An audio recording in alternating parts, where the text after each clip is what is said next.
akan bisa menjadi sukses, tidak akan bisa menjadi terbiasa kalau tidak dilatih. Maka di dalam hadis qudsi Allah berfirman, innallaha ta'ala iza ahabba qauman mabatalahum faman radiya falahu ridha wa man sahitu falahu sukhtu. Jadi kata Allah di dalam hadis qudsi itu mengatakan, sesungguhnya jika aku mencintai suatu kaum, maka aku akan memberikan berbagai macam ujian. Siapa yang ridho, Allah ridho. Siapa yang murka, Allah akan murka kepadanya. Jadi qabdu itu adalah latihan yang Allah karuniakan kepada hambanya untuk menghilangkan sifat-sifat kenapsuan, untuk menghilangkan sifat-sifat keakuan pada diri ini. Maka banyak orang yang ketika dikasih sempit, dikasih musibah, dikasih masalah, setelah kejadian itu terjadi, banyak hikmah yang dia dapat. Terutama dia jadi baik, jadi sadar diri. Kalau sudah sadar diri, berarti hikmah dari kesempitan itu sebenarnya baik untuk kita. Cuman kita saja yang jarang bisa memaknai setiap kejadian lapang dan sempit itu. Ternyata yang kasih lapang kita Allah, yang kasih sempit kita Allah. Adakah manusia yang bisa melapangkan? Adakah manusia yang bisa menyempitkan? Tidak ada. Berarti semuanya kerjaan Allah untuk menimbulkan rasa la haula wala quwata illa billah. Maka Allah berfirman, likaila ta'sau ala ma fatakum wa la tafrahu bima atakum. Kenapa Allah kasih musibah kepada kita? Supaya kamu tidak sedih atau menyesal terhadap apa yang terlepas dari tanganmu, dan tidak merasa gembira atas apa yang diberikan kepadamu. Nah, kebanyakan kita ini kalau dikasih sedih, kita putus asa. Dikasih lapang, kita lupa diri. Lupa diri. Si lapang dia bersyukur.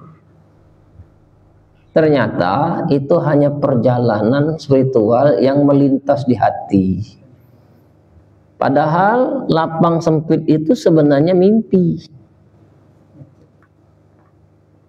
Jadi dunia ini Pak, hakikatnya ini kita sedang bermimpi, kita sedang tidur. Kenapa kita mengatakan kita sedang tidur? Karena semua yang kita miliki itu semuanya mimpi.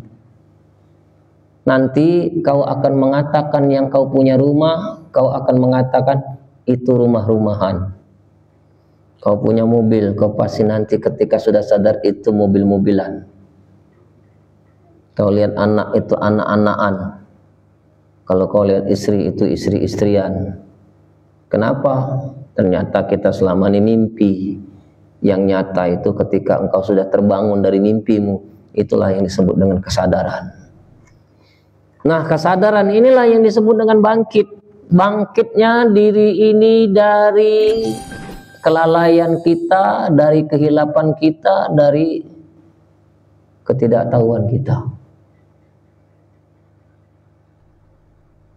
Nanti di saat kita sudah berhadapan dengan Allah, ketika malaikat Israel itu sudah berada di depan mata kita, kau tidak akan bisa lagi melihat apa yang sudah kau miliki. Bahkan kita pun sudah tidak mampu lagi merasa memiliki tubuh ini. Dan kita mau berlari kemana? Kita mau minta pertolongan kepada siapa? Kepada harta, kepada kedudukan, kepada anak, istri, guru, orang tua, tidak bisa bantu. Kenapa kita harus melalui lapang dan sempit? Itu latihan. Latihan nanti ketika kita akan berpisah dengan yang kita cintai, perih.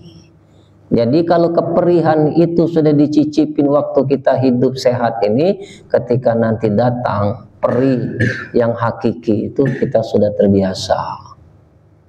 Maka lihatlah kita makin tua, kenikmatan yang ada pada diri itu makin berkurang. Mata sudah tidak awas, telinga sudah tak mampu lagi mendengar dengan jelas, ucapan sudah tak mampu lagi berkata yang jelas, badan sudah lemah, hasrat keinginan sudah berkurang. Nah itu dikurangi itu. Anak-anak kita sudah mulai meninggalkan kita, ada yang sudah nikah, ada yang kerja di luar, akhirnya kita ditinggal sendiri. Belum nanti pasangan kita akan meninggalkan kita selama-lamanya, kita tinggal sendiri. Mana mobilmu itu? Mana hartamu itu? Mana rumah yang mewah itu? Nggak bisa menghibur kamu. Nanti yang bisa menghibur kamu itu adalah Allah Subhanahu wa Ta'ala. Nah, disitulah kita baru akan mencari Tuhan. Tidak telat, tapi sayang waktu kita ini. Tidak telat, sayang waktu kita ini. Jangan di saat ketika kita sudah dalam keadaan tidak ada jalan lagi, kita baru ingin berkehendak mendekatkan diri kepada Allah. Tapi itu masih disebut beruntung.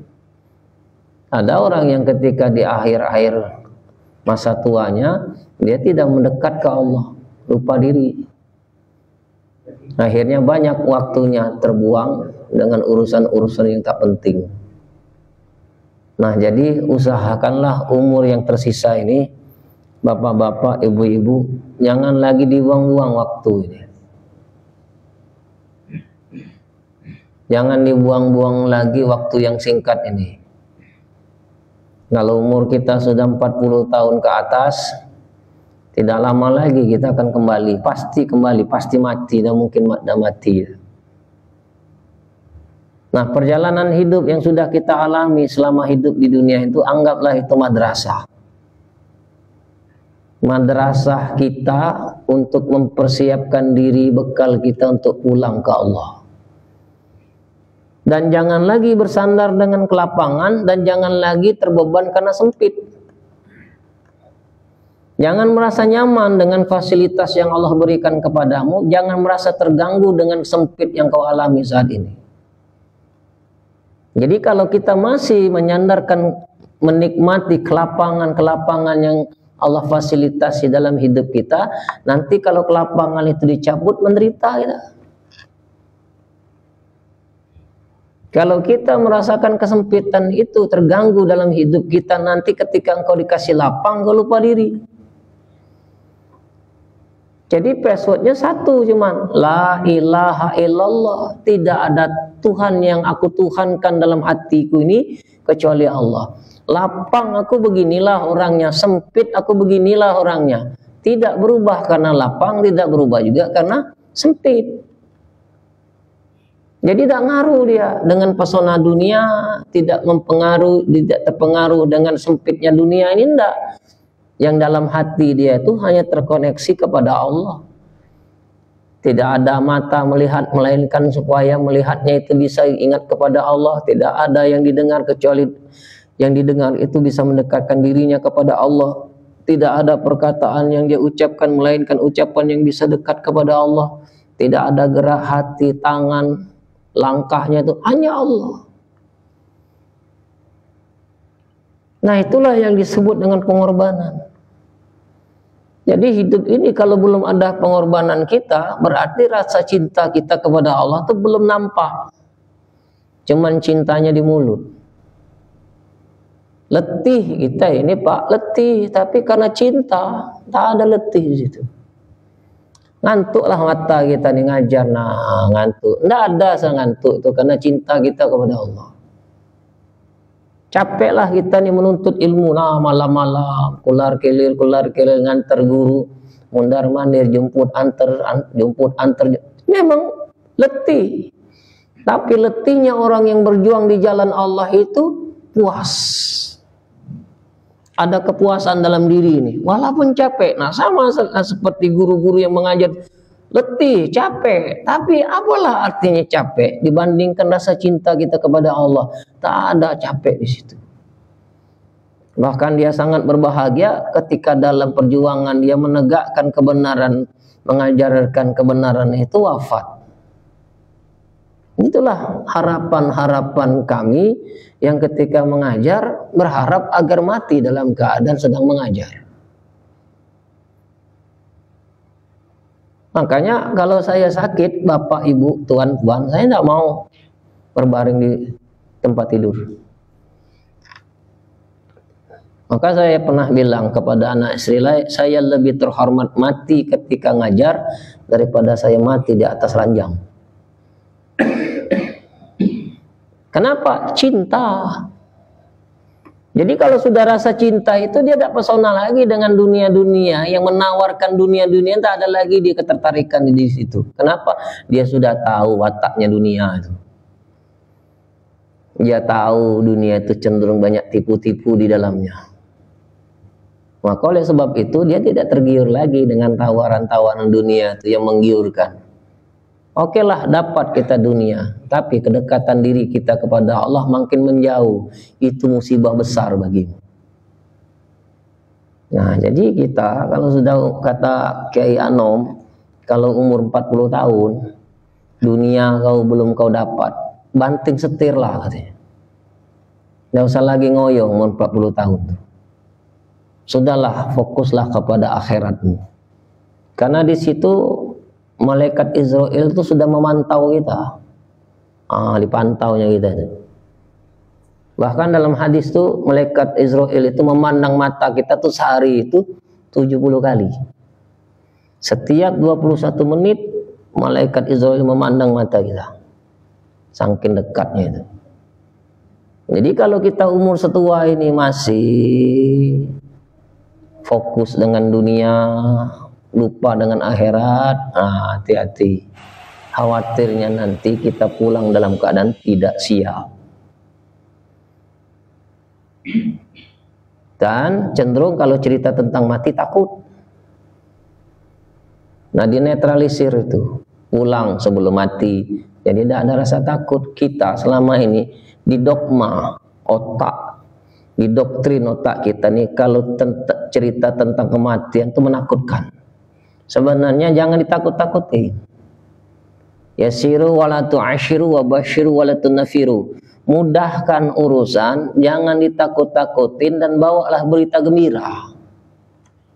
Jadi kalau cerita tentang kematian itu tidak usah ditakut-takuti. Kenapa? Kita mati itu kembali kepada yang maha pengasih lagi maha penyayang. Nanti Pak, kalau nanti kita kalau meninggal dunia itu, kalau orang yang beriman itu, dia tidak akan lagi peduli dengan anak istri. La yakhrujul ruhul mu'minin hatta yaramakannahu fil jannah. Nah, ini sering saya sampaikan. Tidak akan dicabut roh orang yang beriman sebelum dia mengetahui tempatnya di sorga. Jadi orang-orang yang meninggal dunia yang hatinya itu ke Allah itu dia tidak peduli lagi tangisan anaknya, tidak didengarkannya lagi. Tangiskan istrinya, cucu, tidak didengarkan lagi. Karena ini tidak lebih indah daripada yang dia pandang ke sana. Dan yang lihat dia rasakan, yang dia lihat pada saat itu lebih indah daripada pesona dunia ini. Maka kata Nabi, sorga itu tidak bisa dilihat dengan mata, tidak pernah terdengar oleh telinga, dan tidak pernah terlintas di hati manusia. Dan tidak pernah bisa dibayangkan. Karena dia tidak bisa dilihat dengan mata zahir, tidak bisa didengar dengan telinga, dan tidak bisa dirasakan dengan tubuh zahir ini. Tapi dia bisa dirasakan dengan tubuh ruhania, tubuh batin ini. Mana yang lebih berharga antara tubuh zahir ini dengan ruhania kita? Dengan ruh.